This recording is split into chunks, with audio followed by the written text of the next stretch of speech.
Hello students, this is Dr. A. Sayyed from Sanjeevani College of Engineering, Kopargaon. I welcome you all for this next lecture on finite element method. In this, we'll discuss the analysis of various structures by using finite element method. So today, we'll start with the analysis of spring assembly by using finite element method.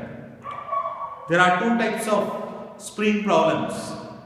In one problem, springs are connected in series, and in second problem, springs are connected parallel to each other. So with the first example, we'll discuss how to analyze the spring assembly if subjected to axial forces and springs are connected in series. So the simple example is, there are three springs connected, spring 1, spring 2 and spring 3. Three springs are connected in series. If springs are 3, number of nodes are 4. So there are 4 nodes, node number 1, node number 2, 3 and node number 4. We know that spring is always subjected to axial forces. So there is one axial force acting at node number 3, that is F3. This axial force acting at node number 3. The statement of problem is, determine elongations at each node of spring assembly if F3 is equal to 5000 Newton. F3 is an axial force acting at node number 3. Its magnitude is 5000 Newton. And now question is to find out elongations at each node using finite element method. So the solution is very simple. One by one we will discuss in detail all steps. So very first step in the analysis of any structure by using finite element method is discretize the structure. So very first step, discretization. Discretization means divide the structure into number of elements. So, since we are solving this problem manually, always divide the structure into minimum number of elements. Minimum number of elements means always take one spring is equal to one element. It means this spring assembly is divided or discretized into 3 elements. Element number 1, element 2, element 3. So, first step, discretization. Prepare one table with the 4 columns. First column represent the element number.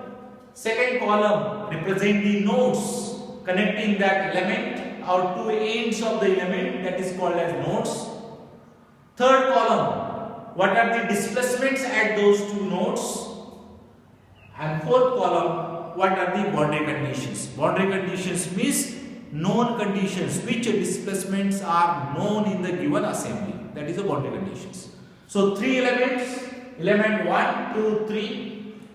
First element nodes are, left node is 1, right node is 2. So nodes are 1, 2. Let us assume displacements at nodes are U1, U2, U3, U4. 4 displacement at 4 nodes, because spring is always subjected to 1 degree of freedom per node, and that is axial displacement. So there are 4 displacement, U1 to U4. Displacement corresponding to first element, element number 1. Nodes are 1, 2. Displacements are U1, U2. Now in first element, left node, that is node number 1, is fixed. Node number 1 is fixed. If node is fixed, we know that there is no displacement, no rotation, no translation, no rotation. It means U1 is equal to 0 if support is fixed. So that is boundary condition. In first element, U1 is equal to 0 because of fixed support. Element number 2, second spring, nodes are node number 2 and 3. 2 nodes. Displacement at node number 2 is U2, displacement at node number 3 is U3. So displacements are U2, U3. And both the displacements are unknowns to be determined. Third element, element number 3 is a third spring. Nodes are 3, 4. displacements are u3, u4 at two ends. And now in element number 3, since node number 4 is fixed, displacement at fixed support is 0, that is u4 is equal to 0. So out of 4 displacements u1 to u4, 2 displacements are 0 known to us because of fixed support, u1 equal to 0 and u4 equal to 0. It means final unknowns are only 2, u2 and u3. Since 4 displacements are there, u1, u2, u3, u4, size of global stiffness matrix will be 4 by 4. But since 2 displacements are 0, size of reduced stiffness matrix will be 2 by 2. So first step, discretization, prepare this table. Now second step is element stiffness matrices. Determine stiffness matrix of each element one by one. There are 3 elements in this problem, so there will be 3 element stiffness matrices, K1, K2, K3. To write down the stiffness of spring, it's very simple. We know that stiffness matrix of any spring element, if you consider this spring element, with the left node is I, right node is J, displacement at node number I is Ui, displacement at node J is Uj. So the standard stiffness matrix of this element is K is equal to Ij, that is element represented by 2 nodes. Kij is equal to small k, minus k, and k, where small k is stiffness of individual spring. The stiffness of individual spring will be given to you in the data or in the problem statement. For example, if you look at the given figure, 1000 Newton per meter, 2000 Newton per meter, 3000 Newton per meter, these are the stiffnesses of spring elements. So, standard stiffness matrix of spring element, K is equal to, capital K is equal to small k, and k. That is a 2 by 2 stiffness matrix. Because 2 displacements are there, Ui and Uj. Once you write down the stiffness matrix, on the top of stiffness matrix and on the right of stiffness matrix, don't forget to write down displacements. So on the top, Ui and Uj. Left node, first column deals with the displacement at left joint, left node, and second column deals with the displacement at second node. So first is Ui, second is Uj. Similarly, first row is Ui, means first row deals with the displacements of node number I, and Uj, second row represents the displacements of node number J. So Ui, Uj, Ui, Uj. Always write down displacements at the top and right of the stiffness matrix. This is very important. Now using this standard stiffness matrix, we will write 3 stiffness matrices. So K1 for first spring, stiffness of spring is 1000 Newton per meter. Using this standard stiffness matrix, the K1 is equal to 1000 minus 1000 minus 1000 plus 1000. Okay. Now on the top and right, write down the displacements corresponding to spring number 1 or element number 1. Element number 1 displacements are U1, U2. 1 is a left node, 2 is a right node. So U1, U2, U1, U2, write down displacement corresponding to element 1. Similarly, K2 is equal to stiffness matrix of element number 2. Stiffness of that spring is 2000 Newton per meter. So K2 is equal to 2000 minus 2000 minus 2000 plus 2000. On the top and right, displacements corresponding to second element are U2, U3. So U2, U3, U2, U3. Similarly, element number 3, K3 is equal to stiffness of element number 3, 3000 Newton per meter. So 3000 minus 3000 minus 3000 plus 3000. On the top, displacements corresponding to element 3 are U3, U4. So U3, U4, U3, U4. Step number 2 is element stiffness matrices. So complete all 3 element stiffness matrices. Now step number 3 is now we have to assemble all these 3 stiffness matrices together and we have to write down global stiffness matrix. Since there are 4 displacement U1 to U4, size of global stiffness matrix will be 4 by 4. So first draw one 4 by 4 stiffness matrix. K is equal to global stiffness matrix K is equal to, on the top write down 4 displacement U1 to U4, and on the right write down 4 displacements U1 to U4. Now we have to assemble all the elements. So first element 1000. It means if you look at column U1 and row U1, column U1 and row U1, this combination in the 3 matrices K1, K2, K3.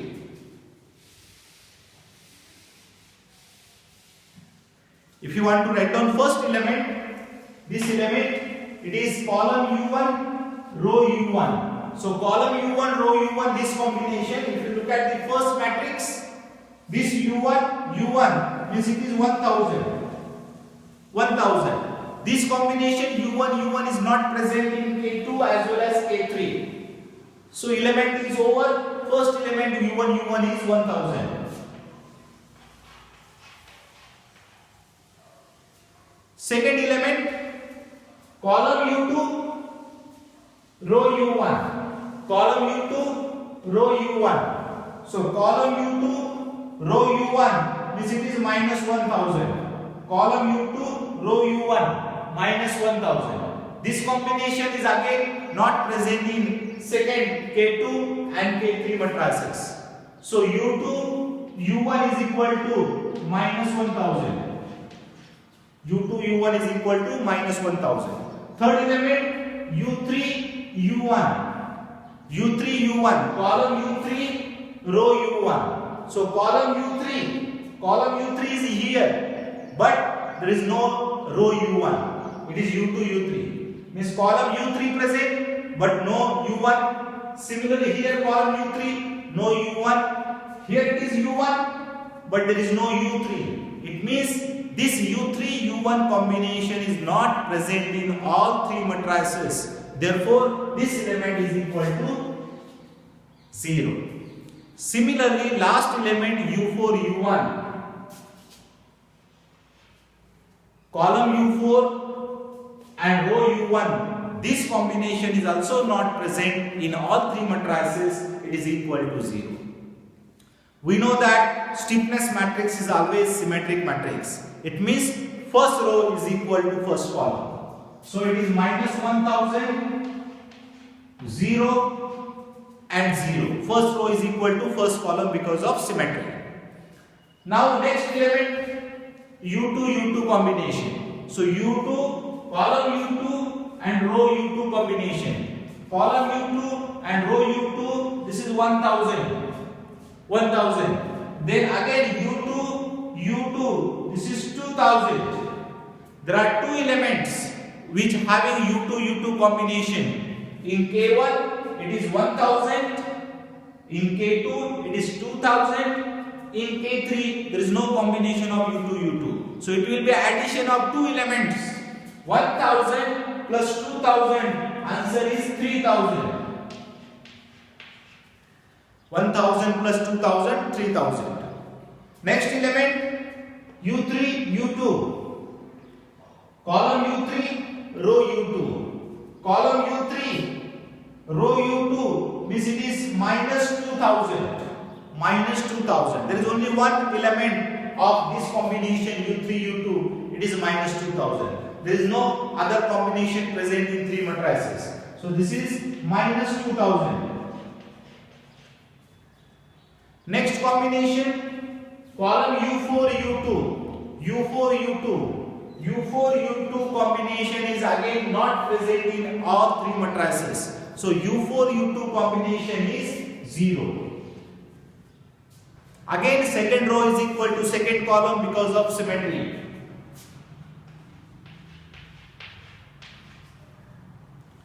Next element is U3, U3.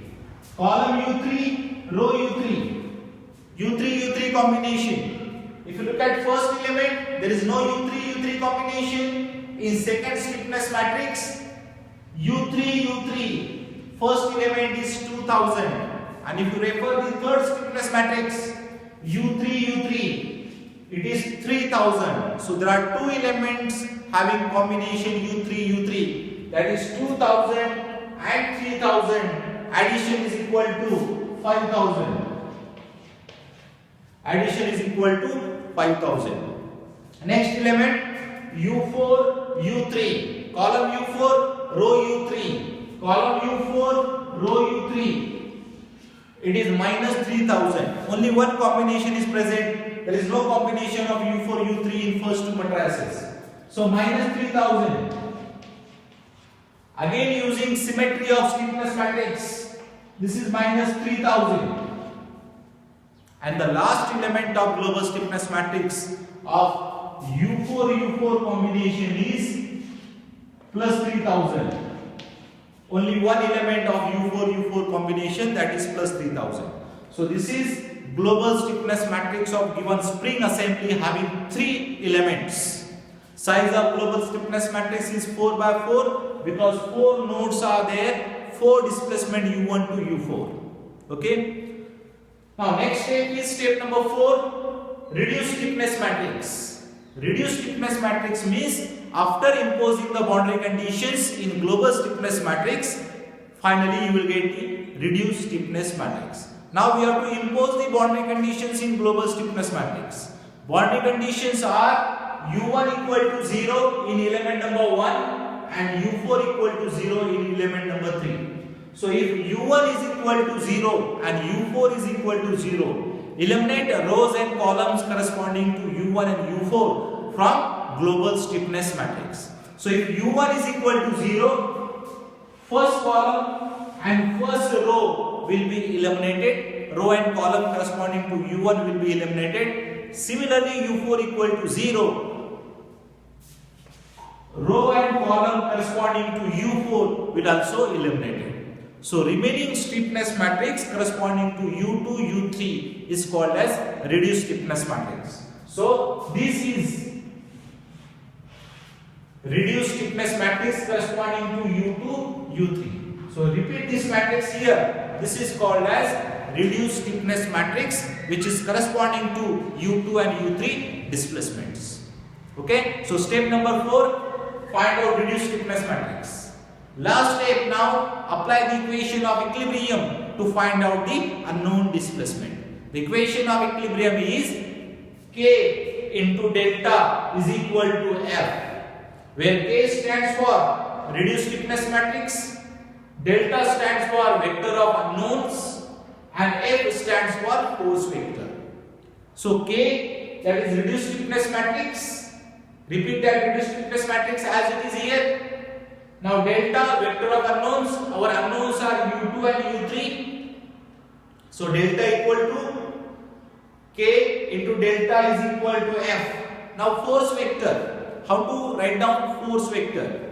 First displacement, our first unknown is U2, that is horizontal displacement at node number 2. If you look at node number 2, if displacement is horizontal displacement at node number 2, corresponding force is horizontal force at node number 2. Is there any horizontal force at node number 2? No. If there is no horizontal force at the node, it is equal to 0. So first element of force vector is 0. Now second unknown is U3, that is horizontal displacement at node number 3. Corresponding force is horizontal force at node number 3. Is there any horizontal force at node number 3? Yes. Horizontal force at node number 3 is F3. F3 is given towards right, so it is plus. Plus F3 means plus 5000. Value of F3 is given to you 5000. So second element is plus 5000 because F3 is towards right. So this is final equation. K into delta is equal to F. K, reduced stiffness matrix, delta, vector of unknowns, and F is a force vector. So if you solve these two equations, two unknowns, if you reduce this matrix form into simultaneous equations, you will get two equations in terms of U2 and U3. If you solve those two equations in your calculator, you will get final answers of displacements at node number 2 and node number 3. U2 is equal to 0.909 and U3 is equal to 1.363.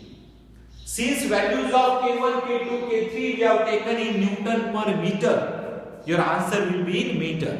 So U2 is equal to 0.909 meter and U3 is equal to 1.363 meter. Since both the answers are positive in sign, positive means displacement towards right.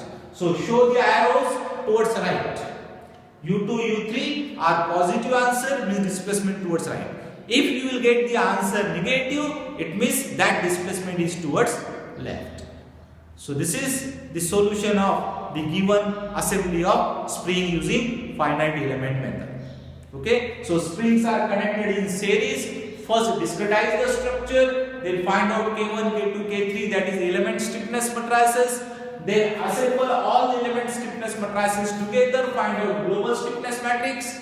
Then impose the boundary condition in global stiffness matrix, find out reduced stiffness matrix, and finally use equation K into delta equal to F. You will get the final unknown displacements. Okay, so this is first problem. In the next lecture, we will solve one more problem on spring, which will be springs connected parallel to each other. Okay, thank you very much.